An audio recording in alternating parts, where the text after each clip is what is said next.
एक और बड़ी खबर, ईरान पर हमले के 14 घंटे बाद आईडीएफ ने कहा है कि वो लेबनान में अपने ग्राउंड ऑपरेशन के लिए सेना की एक और टुकड़ी तैनात करने जा रहा है। इजरायल ने कहा है कि उसके लिमिटेड ग्राउंड ऑपरेशन का मकसद हिजबुल्लाह के ठिकानों को नष्ट करना है।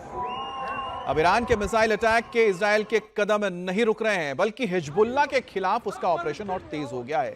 दक्षिणी लेबनान में इजरायली सेना काफी अंदर तक घुस चुकी है। अब हिजबुल्लाह प्रोपेगेंडा वीडियो जरूर जारी कर रहा है, लेकिन जमीन पर इजरायल की बढ़ती सेना को रोकता नजर नहीं आ रहा।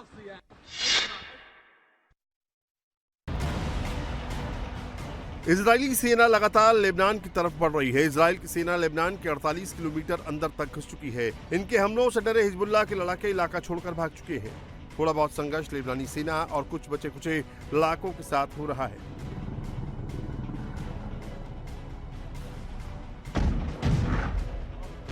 इस पूरे इलाके में लेबनानी नहीं है। करीब 10 लाख लोग इलाका छोड़कर जा चुके हैं। इजरायली सेना पूरे दक्षिणी लेबनान में फैल चुकी है। इजरायल की नेशनल सिक्योरिटी कैबिनेट ने कहा है कि हिजबुल्लाह के खिलाफ अगले चरण की लड़ाई है।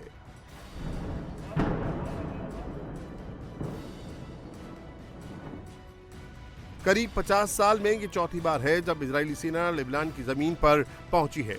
2006 में 34 दिन चले युद्ध के बाद ये पहला मौका है जब बड़ा युद्ध हो रहा है।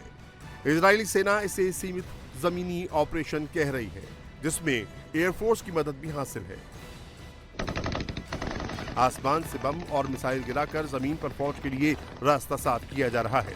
इसके अलावा अर्बन वॉर लेबनान की गलियों और सड़कों पर हो रहा है।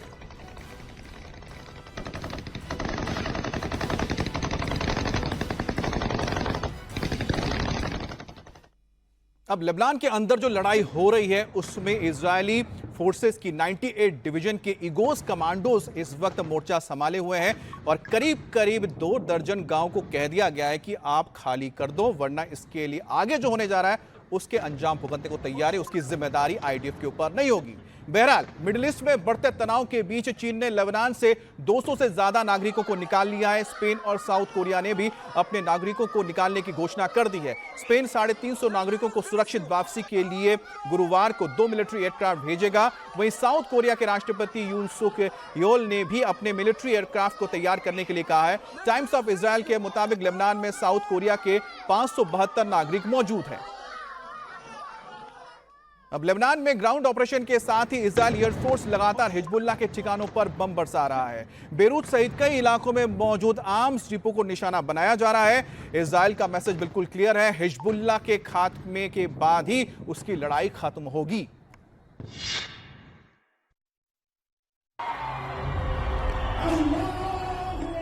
इजरायल का दावा है कि वो लंबे समय तक लेबनान पर कब्जा नहीं करेगा, लेकिन इजरायली सेना का इरादा क्या है, कितने दिन और कितने बड़े इलाके में कब्जा करना है, इसका किसी को पता नहीं।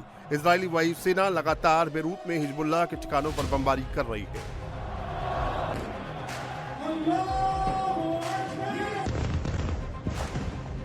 लेबनान के हर उस लोकेशन को निशाना बना रही है जहां हिजबुल्लाह का ठिकाना है, उसके हथियार है, मिसाइल है। इजरायली सेना हिजबुल्लाह के ठिकानों पर हमला कर रही है, जिसे उन्होंने लोकलाइज्ड रेड्स का नाम दिया है। अभी तक हिजबुल्लाह के लड़ाकों ने इजरायली फोर्स को जमीन पर टक्कर नहीं दी है। 1 अक्टूबर तक इजरायली सेना दक्षिणी लेबनान के अंदर 2 दर्जन गांवों को हिजबुल्लाह से मुक्त करा चुकी थी। इजरायल की नेशनल सिक्योरिटी कैबिनेट ने हिजबुल्लाह के साथ जंग के अगले चरण को अप्रूवल दे दिया है। इजरायली सेना फिलहाल लेबनान सीमा पर छोटे छोटे हमले कर रही है, लेकिन इसका दायरा बढ़ेगा। सीमा के पास के लेबनानी लोगों को सुरक्षित जगहों पर भेजा जा रहा है। लेबनानी आर्मी भी अपने सैनिकों और लोगों को सेफ लोकेशन पर भेज रही है। और इसका दायरा बढ़ सकता है, उसके जो इशारे हैं कहीं ना कहीं ईरान की ओर से भी आ रहे हैं। ईरान के सर्वोच्च धार्मिक नेता आयतोल्लाह खोमैनी ने कहा है कि यूरोप और अमेरिका की जो मौजूदगी है मिडिल ईस्ट में, उसके वजह से ही इतनी ज्यादा यहां पर जंग के हालात पैदा हो रहे हैं और यहां पर इतना तनाव बढ़ा है। ईरान इजरायल तनाव के बीच भारत सरकार ने ईरान में अपने नागरिकों के लिए एडवाइजरी जारी की है। ईरान में रह रहे भारतीयों को अलर्ट रहने के लिए और एम्बेसी से लगातार संपर्क में रहने को कहा गया है। वहीं बिना इमरजेंसी ईरान के यात्रा ना जाने की सलाह दी गई है। विदेश मंत्रालय की तरफ से एडवाइजरी जारी करके लोगों को आगाह किया गया है।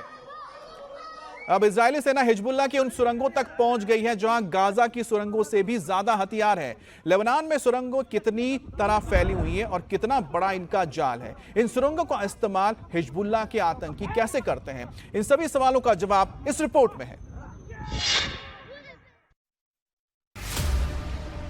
इजराइल के टारगेट पर हिजबुल्लाह के टनल हैं। अब इजरायली सेना हिजबुल्लाह के इन सुरंगों तक पहुंच चुकी है। गाजा के नीचे हमास के मेट्रो की तरह लेबनान में हिजबुल्लाह की सुरंगें हैं। भूमिगत लड़ाई की भूलभुलैया सुरंग बेहद जटिल तरीके से बनी है। इन सुरंगों के जरिए हिजबुल्लाह लड़ाके अंधेरे में भी नेविगेट करते हैं। रिपोर्ट्स के मुताबिक लेबनान में हिजबुल्लाह की टनल सिटी को बनाने में ईरान और नॉर्थ कोरिया ने मदद की है। गाजा में इजराइल ने हमास की करीब 80% सुरंगों का खात्मा कर दिया है, लेकिन हिजबुल्लाह की सुरंगें काफी हद तक अछूती रही हैं। माना जा रहा है कि हिजबुल्लाह की सुरंगें हमास से बेहतर और बड़ी हैं, जिसमें हिजबुल्लाह बड़ी संख्या में मिसाइलें और हांडियों को दक्षिणी लेबनान में इजराइल के पास ले जा सकता है। हिजबुल्लाह की सुरंगों की लंबाई पूरे दक्षिणी लेबनान में करीब 10 मील यानी 160 किलोमीटर में फैली है। इन सुरंगों में रॉकेट, सरफेस टू सरफेस मिसाइलें, एंटी टैंक मिसाइलें और एंटी एयरक्राफ्ट मिसाइलें शाफ्ट से दागी जा सकती हैं। तोपखाने के हमलों के लिए इस्तेमाल की जाने वाली सुरंगों के शाफ्ट हथियारों को फायर करने के लिए थोड़े समय के लिए खुलते हैं। इसके बाद हाइड्रोलिक लॉन्चर को बंद कर दिया जाता है।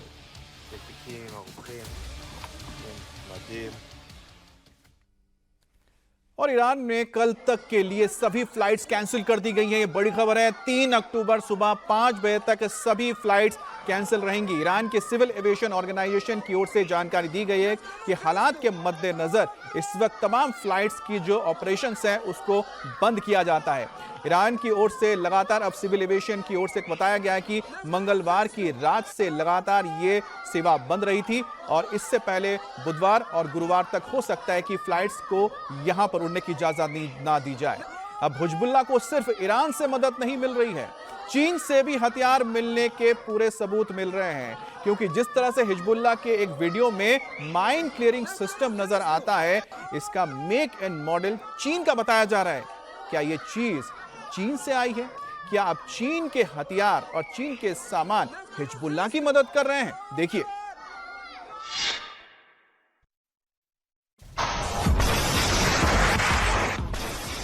हिजबुल्लाह को सिर्फ ईरान से मदद नहीं मिल रही, चीन से भी मिल रही है। हिजबुल्लाह का नया वीडियो इसी का सबूत है। इस वॉर मशीन का नाम है GBP-12 माइन क्लियरिंग सिस्टम। इसे चीन ने डेवलप किया है, लेकिन अब ये हिजबुल्लाह के पास भी है। अब ये जान लीजिए कि ये चीज है क्या। ये मशीन माइन फील्ड को चार्ज कर देती है और विस्फोट हो जाता है। यानी अगर जमीन के अंदर कोई विस्फोटक दबा है, उसे इस मशीन से क्लियर किया जाता है। इससे आगे का रास्ता साफ हो जाता है। हिजबुल्लाह का Chinese made GBP-12 mine clearing system किसी गाड़ी पर माउंट किया जा सकता है।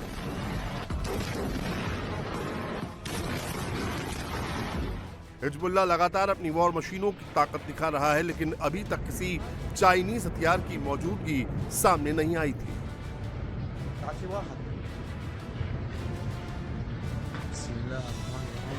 वैसे भी चीन के हथियार को हिजबुल्लाह के पास देख के ज्यादा हैरानी नहीं होनी चाहिए, क्योंकि हिजबुल्लाह को तमाम जो चीजें मिलती है, चाहे हथियार हो, मिसाइल हो, कोई भी वेपन हो, वो ईरान से मिलता है। और ईरान के साथ चीन के कितने घनिष्ठ संबंध है ये जग जाहिर है। इजराइल पर मिसाइल दागने के बाद अब ईरान अमेरिका को वार्निंग दे रहा है, इस जंग से दूर रहने की नसीहत दे रहा है। लेकिन अमेरिका ने इजराइल की रक्षा की कसम खा ली है, हर हाल में वो इजराइल को बचाएगा।